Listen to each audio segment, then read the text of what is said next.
Everyone, welcome back to my channel English with Shasta. I'm Shasta. So today we'll be discussing that how to cover century, what to cover, what to study in the particular centuries of history of English literature, and along with that we'll be doing that how to approach a writer, how to study a writer. So without any delay, let's get started. So first of all, in the century you have to study the timeline. Timeline like the beginning and the ending of that particular century, okay, the year, and along with that the kings, कौन कौन उस time पे rule कर रहा था. Like in the Chaucer age we have 3 kings that were ruling: Edward III, Richard II, Henry IV. In this particular way you have to approach the century. Then you have to study the features of that particular century.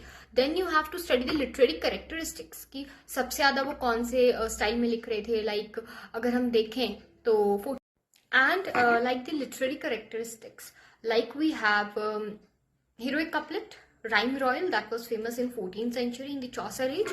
ये आपको देखना है. literary characteristics हर एक century post modern तक आप जो भी पढ़ेंगे, ठीक है, उसकी यही अप्रोच है. Then you have to study the historical background. In the historical background you have to go through the economic, social, political background, okay, and the major writers. ठीक है, अभी राइटर्स का बताती हूँ आगे कि कैसे आपने राइटर्स को अप्रोच करना है. देन इंपॉर्टेंट वर्क्स जो भी उस सेंचुरी के रहे हैं and the major influences on that particular century. ठीक है, क्या क्या इन्फ्लुएंसेस रहे, किस राइटर से बहुत ज्यादा इन्फ्लुएंस थे, और कौन से मूवमेंट, कुछ पीरियड्स ऐसे है ना जिन्होंने इन्फ्लुएंस किया राइटर्स को, और कुछ मूवमेंट्स लाइक द लोलार्ड मूवमेंट आपकी हुई थी 14th सेंचुरी में, है ना. ऐसी मूवमेंट्स हर एक सेंचुरी में लगभग होती रहती है for the reformation. And style of writing, क्या स्टाइल था उनका, राइटिंग स्टाइल क्या था, एंड कौन सा जॉनरा पॉपुलर था. लाइक 15th सेंचुरी में बैलेड था. कमिंग टू द राइटर, अब राइटर में आप लोग क्या क्या पढ़ेंगे, है ना, उसके बारे में बात करते हैं. First of all you have to study the biography of that particular writer and the century to which he belongs, okay, and if he has been married to another writer, है ना, जो कि उनकी वाइफ या husband जो है वो already into writing है, into literature है, ठीक है, वो आपको देखना है. अगर जेल वगैरह गया वो भी देखना है. And the inspiration of that particular writer, ठीक है, और साथ में कि अगर वो ऑक्सफोर्ड या कैम्ब्रिज से पढ़ा है तो हमारे लिए इंपॉर्टेंट हो जाता है, बिकॉज ऑक्सफोर्ड या कैम्ब्रिज यूनिवर्सिटी से जो पढ़े होते हैं, मतलब उनका एक अलग से आप यूनिवर्सिटी विट्स का ग्रुप है ना हमारे पास, और क्लासमेट रहा हो किसी और राइटर का, है ना, और किसी राइटर के साथ मिला हो, वो है ना, कभी मिला हो अपनी लाइफ टाइम में, या वो फ्रेंड्स हो, आपको पता होना चाहिए.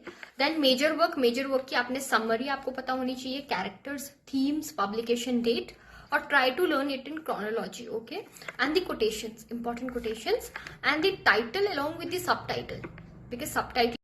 देन आफ्टर दैट आपने माइनर वर्क्स पढ़ने हैं उस पर्टिकुलर राइटर के, और माइनर वर्क्स में ना आप लोगों ने टाइटल, सब टाइटल, और साथ में कैरेक्टर्स के नाम, बस. समरी आप नहीं भी देखेंगे माइनर वर्क की तो चलेगा, और थीम्स देख लेनी है. उसके बाद है कि अगर वो किसी एक पर्टिकुलर जॉनरा में वो फेमस हो, है ना, पर्टिकुलर जॉनर, यू अंडरस्टैंड, कि कोई बैलेड बहुत ज्यादा लिखता है, लाइक शेक्सपियर प्लेस बहुत ज्यादा लिखता था, लेकिन उसके अलावा उसने क्या पता एक पोइम वगैरह भी लिखी है ना, लॉन्ग नैरेटिव पोइम्स लिखी हैं उसने तो आपको उनके बारे में पता होगा. आजकल वो ऐसी ऐसी चीजें भी पूछ रहे हैं. कोटेशंस आप लोगों ने देख लेनी है, कोई कोटेशन है ना इंपॉर्टेंट हो, और कॉन्सेप्ट क्या रिलेटेड है उसके साथ, like dissociation of sensibilities associated with T S. Eliot, negative capability with John Keats, ऐसे करके आपने देखना है.